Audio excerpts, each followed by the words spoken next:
do you know where Fuel Cell Farms is? I started driving to move there, love it.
Apparently we have a live mic.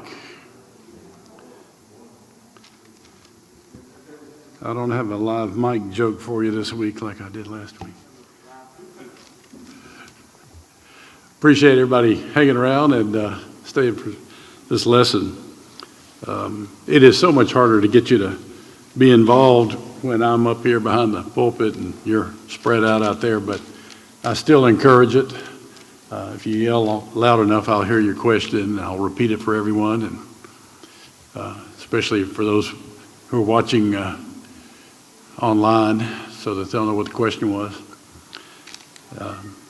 We're going to look at Daniel chapter 6 primarily today, and I want to tell you a little story, a little background, well, not a background story, but an interesting story.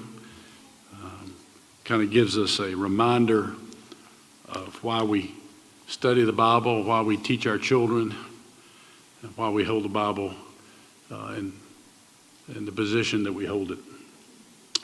Valley remembered a story that Janice Foster told her probably 30 years ago.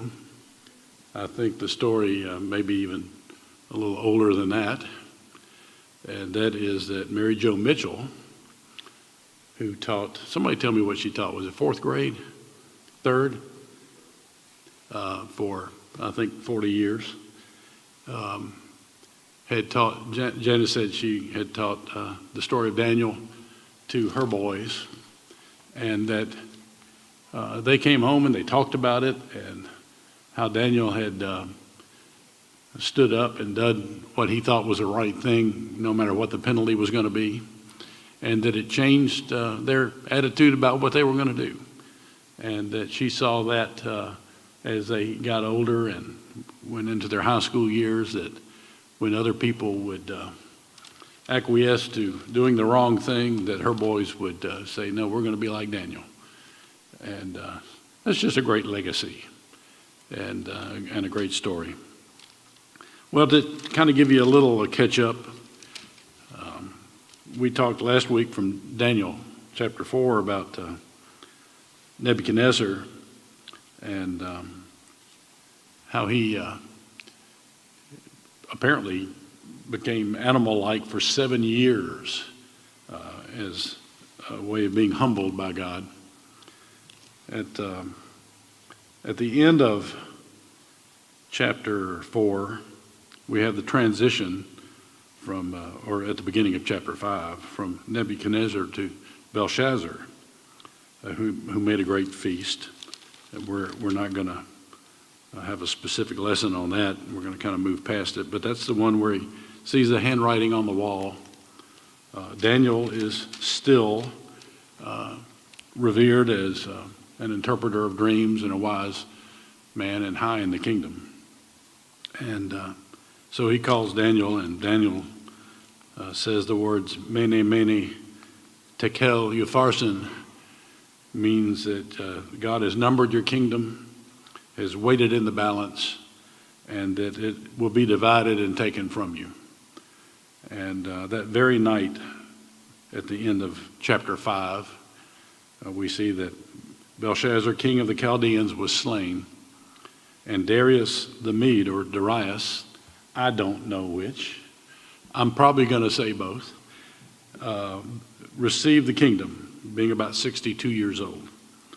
So we begin in chapter 6. It pleased Darius to set over the kingdom 120 satraps to be over the whole kingdom, and over these 3 governors, of whom Daniel was one,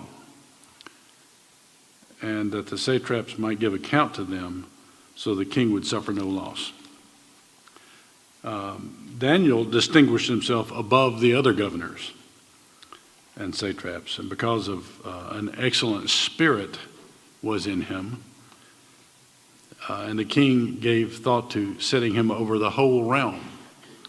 At that point, the governors and satraps decided they had to do something. So they go to Darius and they say, you know, it would be a really good thing if you passed a law that said no man could make petition or pray to anyone other than you for a month. And I guess his ego got the best of him, so he said, yeah, that sounds good. So he decreed that. Then they knew that Daniel prayed every morning, noon, and night. That's for you bluegrass fans. Old Daniel prayed every morning, noon, and night. And when he did, they brought him before the king and said, okay, now you've got to punish him. Daniel goes to the lion's den, and the king doesn't sleep that night. He's very sad about this. And the next morning, we all know the story. The lions' mouths had been shut, and Daniel was safe. So, what lessons do we get from this story? Well, first, the importance of prayer. Daniel was committed to prayer. Daniel prayed every day. There are many verses about prayer. I was looking through the New Testament. We could spend an entire quarter on prayer. I'm sure we've done that before. 1 Thessalonians 5:17, we're told to pray without ceasing. 1 Timothy 2:8, I desire that men pray everywhere. I thought one of the most interesting things as I was just kind of looking through the list of verses that refer to prayer was I think there's probably just as many instances of Jesus praying that are referred to as there are commandments or suggestions or statements that we should pray.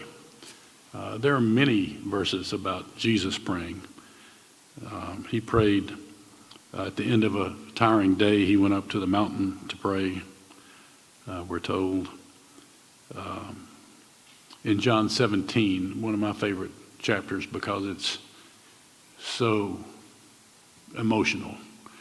He prayed for his followers that he would leave behind, his apostles, for those who would come after them. He prayed that this whole thing that he was about to leave in their hands would happen. I think with a lot of human sorrow, but also with a lot of divine concern of leaving this in man's hands. It is quite a chapter, if you want to go back and read that again. But let's go back to that 1 Thessalonians 5:17 verse, pray without ceasing. And I would just ask you to think about, what does that mean to you? Pray without ceasing. Because you could, I think, paint that a lot of different ways. I think if you're in a monastery on top of a mountain in Belgium, or aside from making ale, you're spend a lot of time praying, hours. I think these are people that take this verse in a very literal way. You know, just pray and pray and pray and don't cease praying. I'd point out that Daniel rose to the position that he was in by managing the affairs of state, by dealing in a very fair way with people, which I'll tell you takes a lot of time, by doing his job tirelessly and endlessly. So I don't think he spent 12 hours a day praying. But we do know that he prayed at least 3 times a day on a scheduled basis. I know many people that journal their prayers and spend quite a bit of time praying each day. And I think I don't, by the way, do a prayer journal, but I think it's a great way to catalog what you intended to pray for, and have I prayed for that, and I want to pray for that every day for the next period of time.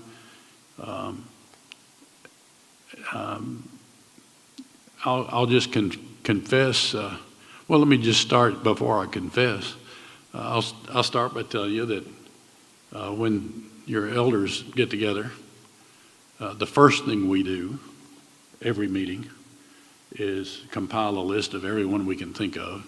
We go around the room and say, who do we need to pray for?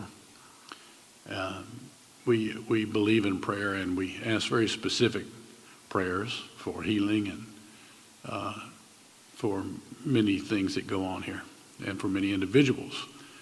We are people of prayer. But I will confess to you, I told David, and thank you again, David, for being here. We just love having you here. I told him I almost switched to an English major myself around my sophomore year of college. Love poetry especially. But I think my mind is wired a little more analytically. That's kind of why I went into science. What's this got to do with prayer?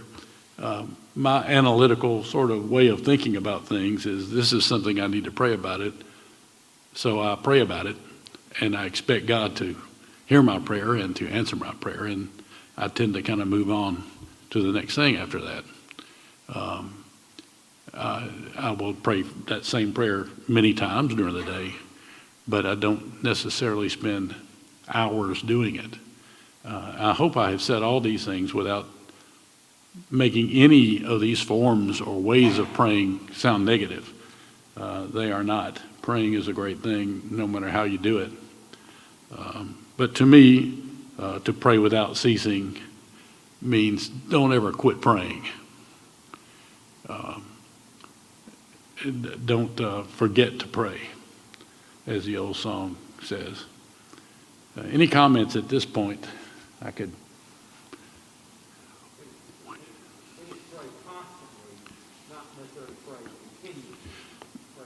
Yeah, well, Tommy said constantly, but not necessarily continually.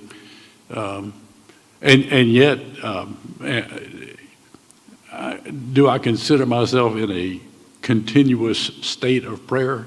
When something enters my head that I need to pray for, I pray for it immediately. So I am sort of continually praying and constantly praying, or, it's all semantics, I think.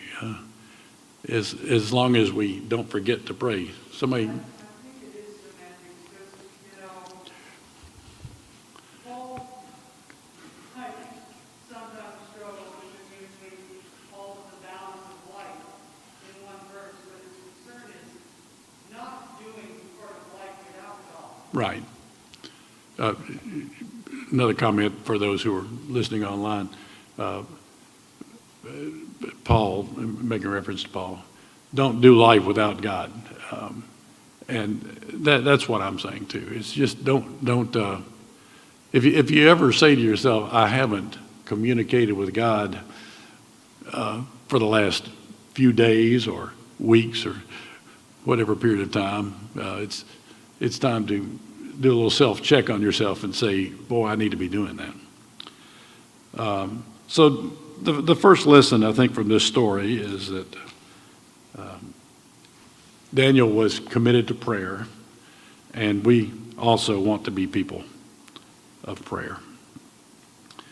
The second lesson that we want to take from this is Daniel prayed during this period of time, these 3 times a day, knowing the decree that had been made.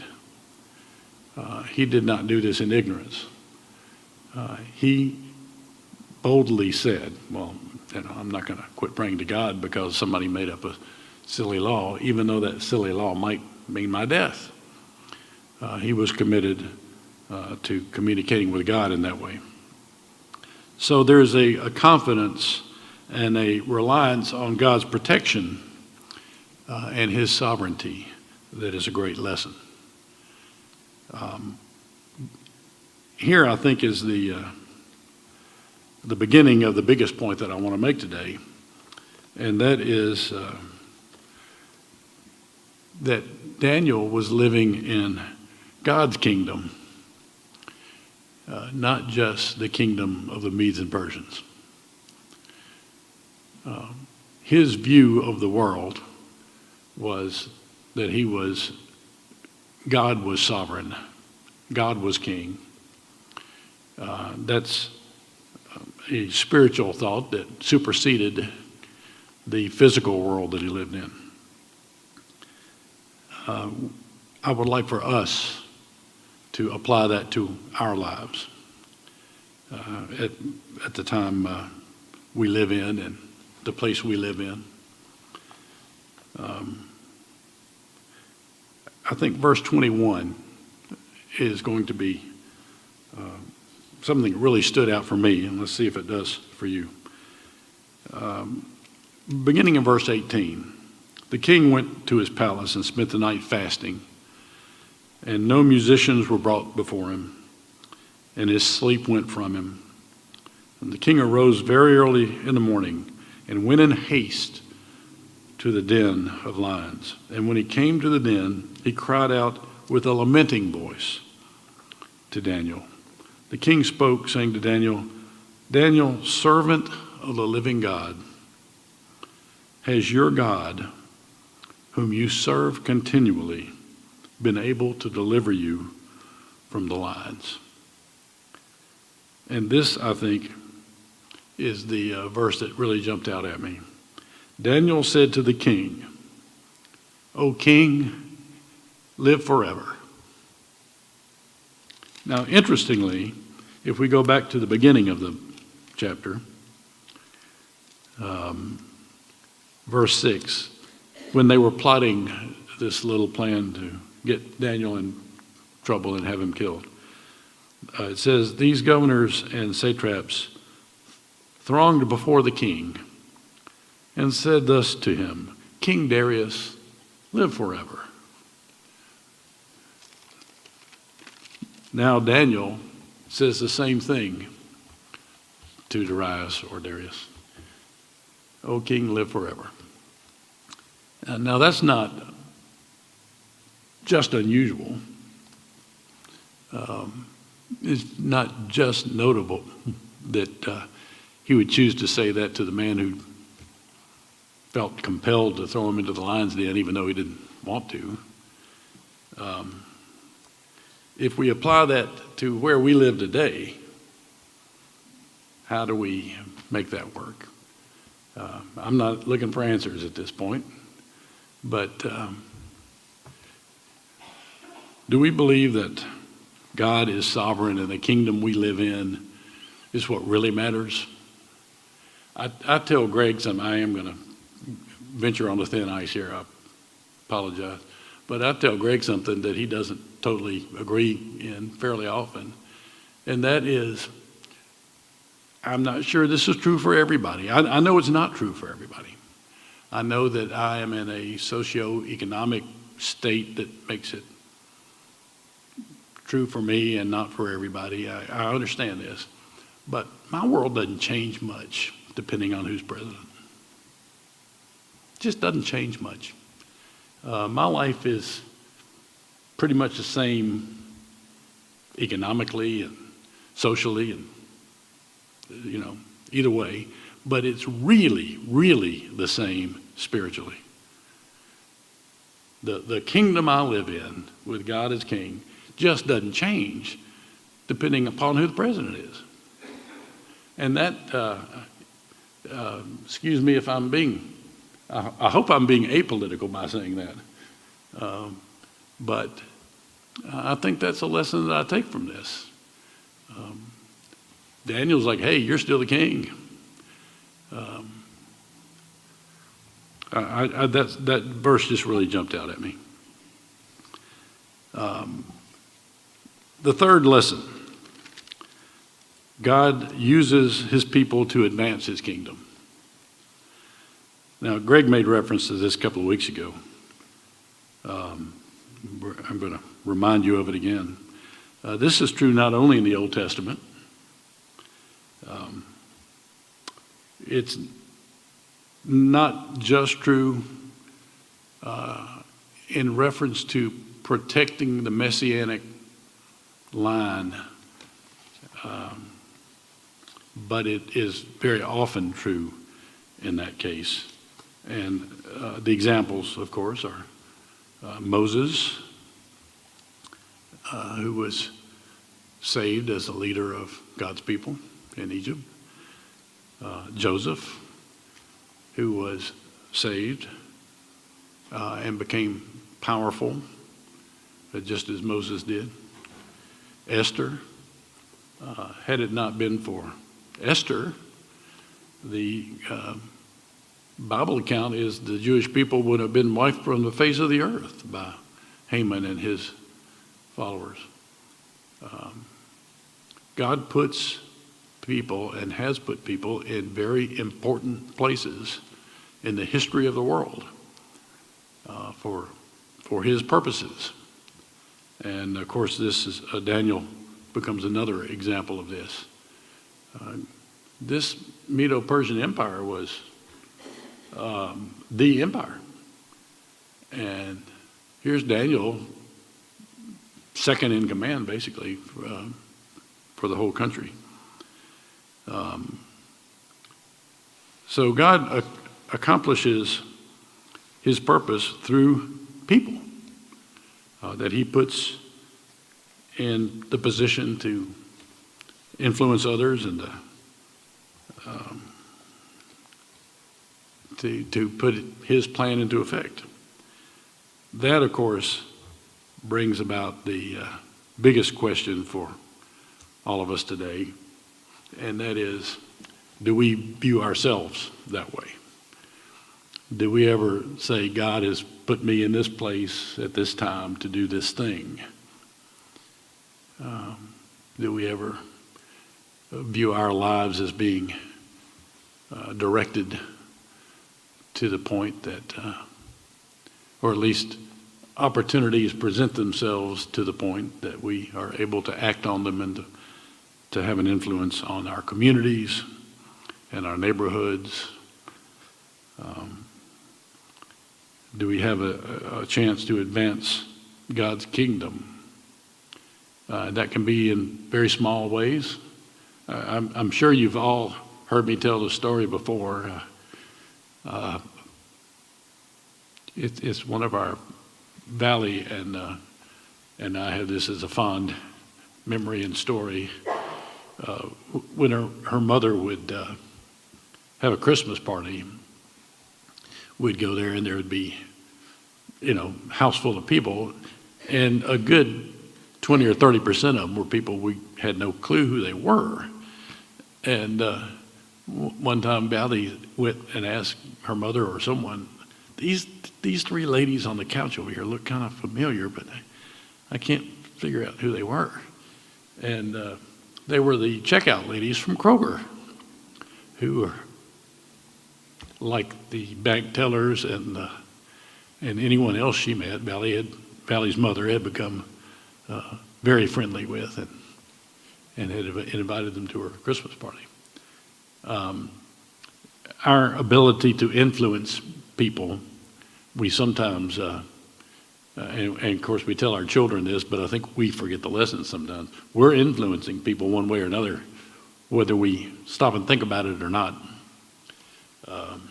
either for good or for bad.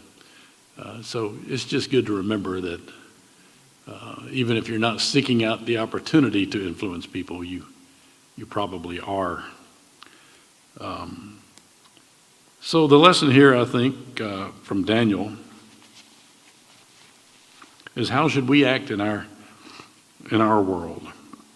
How do we act in response to what goes on around us,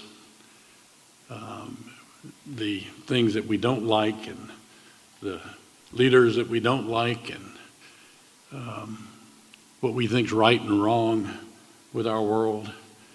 And I guess my big umbrella statement is worry less about that and worry more about God's kingdom. That's the world we ultimately are living in. How much should we worry about our futures? I don't know. It's just, I'll share one more thing with you. Nelson was there. He's going to remember this. We had a elders retreat a few years ago, and somebody was leading us in some bonding activities. These are things sometimes people are uncomfortable with. I realize that, but they can be great too. And so one of the questions was, go put your hand on the shoulder of somebody. It doesn't mean you're excluding the others. It doesn't. Don't read too much into it. But go put your hand on the shoulder of somebody that you'd like to be standing next to when the world comes to an end, when Jesus returns. Who'd you like to be there with? And I'm not even going to tell you whose shoulder I put my hand on, but they're like, okay, why? And I said, well, first person jumped into my mind whose attitude would be, well, this is good. This is great. This is what we've been waiting for. The world I live in is not depressing, and it's not scary. The world I live in it's all good. The guy down at McDonald's that's got the end of the world sign. Sometimes I wonder, are you really trying to warn the unsaved that the end of the world's coming, or are you worried about it? Because if the end of the world's coming, that's great. If Jesus is returning, that's wonderful. This is not something to be afraid of. So I just would remind us, as Daniel demonstrated, that we have a kingdom that is greater than the kingdom that we live in on a daily basis. We have gifts and understandings that give us the peace that passes the world's understanding. More comments, please, because I think I'm just about out of comments. Anyone?